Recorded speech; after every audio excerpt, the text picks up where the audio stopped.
Hey folks, this is Kalani. Welcome back to the Blackrock Foundry raid guide for normal and heroic. This time we'll be looking at operator Thogar. It's the end of the line! This fight is incredibly simple on the surface, but it gets really frustrating with the execution. Basically, you've got 4 tracks. Thogar will send a variety of trains down these tracks, and if you get hit by them, you're going to die. So don't be on a track when a train's coming. The doors will always open before a train does come, and if you're still having trouble dodging them, I recommend downloading the add-on Thogar Assist. That's a really useful add-on. It'll basically tell you which trains are coming when, because the trains are a pattern. It doesn't change. It's going to go 3, 4, 1, 2, 1, 3, 4, if that's the pattern. It's never going to change, so the more you do this fight, you should basically be able to move without even looking at the train tracks. Before we get into too much about the trains, let's have a look at Operator's abilities. His first ability is Enkindle. It's going to deal fire damage over time, and apply a debuff to your tanks, increasing the damage they take from Enkindle. You need to swap this at 3 to 4 stacks. Next up is Prototype Pulse Grenade. He'll throw a grenade at a random raid member which leaves an AoE on the floor. A little annoying because not only does it do damage, but it also pulls you in, so you need to get out of that as quickly as possible. His last ability is Berated. He'll berate his allies, increasing the damage they deal, increasing their haste, increasing their movement speed, and reducing their cast times. Now this stacks, so the longer adds are alive, the more dangerous they become. That basically means you need to get rid of them as quickly as possible. That's all of his abilities. The rest of the fight is to do with the trains and what dangers they bring.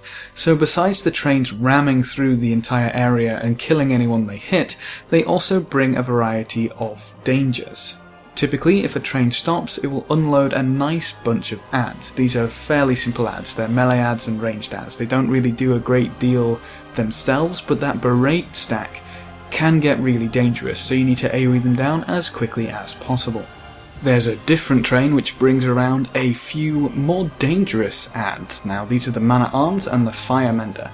The Firemender is going to start healing people with Cauterizing Bolt. This is really interesting because the heal deals damage to the ally it's trying to heal before it starts healing them over time.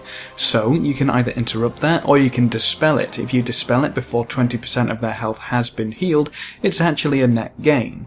The Man-at-Arms is going to start bellowing at people. It's going to do a huge amount of raid-wide AoE. With Berate stacking up on them the longer they're alive, that Iron Bellow really starts to hurt, so I'd recommend killing the Firemender as quickly as possible, and then moving on to the Man-at-Arms. There's one more kind of ad which a train can bring, and that's a cannon. The cannon will stay on the train, so you need range to nuke it down as quickly as possible. The cannon is going to start firing mines at random raid members. They'll have an arrow over their head and get 4 mines, I believe. They need to take that as far out of the group as possible, because those mines do a lot of damage when they land, and after 30 seconds they'll explode, dealing a huge amount of damage to whoever's inside their radius. There's one more dangerous occurrence you need to be aware of, and that's when 2 trains come through the middle section. This happens periodically, and you need to split your raid evenly into the outer tracks. That's because the 2 trains carry a lot of ads, and those ads need to be killed before the train will move on. If nobody's on one side to keep the ads occupied, they'll start throwing grenades over to the other side, dealing a stupid amount of damage and wiping your raid. And that's pretty much the fight. As long as you deal with the dangers as they present themselves and don't start overlapping them, it's a really simple fight. Make sure the ads are dying as quickly as possible, don't die to any silly train accidents, kill the cannons before they get too many mines out, dodge all the AoEs on the floor, and make sure your DPS aren't slacking. That should be enough for you to down Operator Thogar on normal and heroic. If you have any questions or queries, please leave them in the comments section below and I'll try to get back to you. Feel free to check out any of my other guides for Blackrock Foundry normal and heroic. Remember to leave a like just below the video before you leave, and if you want to see more, make sure to subscribe. But apart from that, thanks for watching folks, good luck and have fun, and as always, I will see you next time.